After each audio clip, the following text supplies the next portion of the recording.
आइएगा बच्चों, quadratic equation का एक और बेहतरीन क्वेश्चन आपको लिए लेके आया हूँ। ये क्वेश्चन बच्चों कॉमन रूट से रिलेटेड है।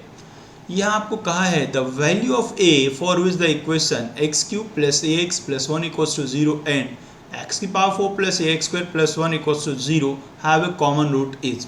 बच्चों क्वाड्रेटिक में हमने दो क्वाड्रेटिक में कॉमन रूट होने के लिए कंडीशन पढ़ा होता है, लेकिन यहाँ क्यूबिक है और एक बाई क्वाड्रेटिक है, तो यहाँ वो कंडीशन तो डायरेक्ट आप यूज नहीं कर सकते। तो दूसरा मेथड जो हमारे पास बनता है कि हम दोनों इक्वेशन को साइमल्टेनियसली सॉल्व करें और वहाँ से जो एक्स का वैल्यू आए वही इनका होगा कॉमन रूट, और फिर वो जो कॉमन रूट होगा वो इक्वेशन को करेगा सेटिस्फाई। तो क्या करना होगा बच्चों, सबसे पहले मुझे इन दोनों इक्वेशन को सॉल्व करना होगा। तो इक्वेशन है एक्स की power 4 plus a x square plus one equals to zero, और दूसरी इक्वेशन है x cube plus a x plus one equals to zero. तो सिंपली आप इन दोनों इक्वेशंस को कर दीजिए माइनस। तो यहाँ मैं जैसे ही माइनस इसको करता हूँ तो क्या मिलेगा बच्चों, यहाँ से एक्स क्यूब तो कॉमन आ जाएगा, तो बचेगा अंदर एक्स माइनस वन। इन दोनों से मैं ए एक्स कॉमन लूँगा, यहाँ भी बचेगा एक्स माइनस वन। ए एक्स कॉमन लिया था, एक्स यहाँ लिख देता हूँ, और भाई इक्वल टू में तो ज़ीरो है ही। अब यहाँ से देखो, एक तो x कॉमन आ रहा है बच्चों, एक x माइनस वन कॉमन आ रहा है, और बच रहा है मेरे पास एक्स स्क्वायर प्लस ए, और इक्वल्स टू में है ज़ीरो। सो यहाँ से x के लिए तीन वैल्यू आते हैं, ज़ीरो वन, और दूसरा जो आ रहा है वो आ रहा है x square equals to minus a. तीन पॉसिबिलिटी बच्चों आई। तो तीनों को मैं एक एक करके देखता हूँ कि कौन सा वैल्यू काम करेगा।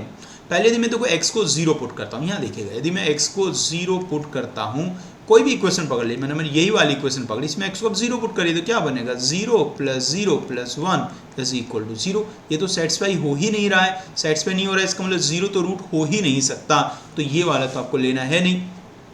यदि मैं बच्चों x square equals to minus a ले लेता, अब यहाँ इस वाले देखिए एक्स स्क्वायर को यदि मैं माइनस ए ले लेता हूँ तो ये वाला वैल्यू अगेन जीरो हो जाएगा, क्योंकि यहाँ से जैसे मैं एक्स स्क्वायर कॉमन लेता हूँ ना, यहाँ से देखना, ये वाली क्वेश्चन से देखना, यदि मैं यहाँ से, या इसको मैं यहाँ बताता हूँ, यहाँ देखो, जैसे मेरी इक्वेशन क्या है, एक्स की power 4 plus a x square plus one है, और यदि मैं यहाँ से एक्स स्क्वायर कॉमन ले लेता तो क्या बनता मेरे पास, x square plus a plus one equals to zero बनता।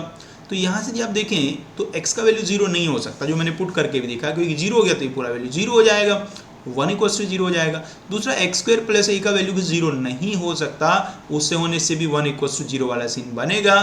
तो इसका मतलब क्या पता चला है मुझे कि जो मेरा x का वैल्यू है वो जीरो नहीं हो सकता और एक्स स्क्वायर माइनस ए नहीं हो सकता। तो सिंपली बचा क्या, सिर्फ बचा x इक्वल्स टू वन, तो सिर्फ x इक्वल्स टू वन इसका कॉमन रूट होगा। तो x इक्वल्स टू वन क्या है जी, x इक्वल्स टू वन क्या है बच्चों, अरे x इक्वल्स टू वन है बच्चों इसका कॉमन रूट। तो x इक्वल्स टू वन है बच्चों कॉमन रूट, तो कॉमन रूट है तो इसको सेटिस्फाई करेगा, यहाँ सेटिस्फाई करा देता हूँ। One plus a plus one is equal to zero. So यहाँ से a का वैल्यू आता है माइनस टू। तो प्यारे बच्चों a का जो वैल्यू होगा वो माइनस टू के इक्वल होगा इस क्वेश्चन के लिए।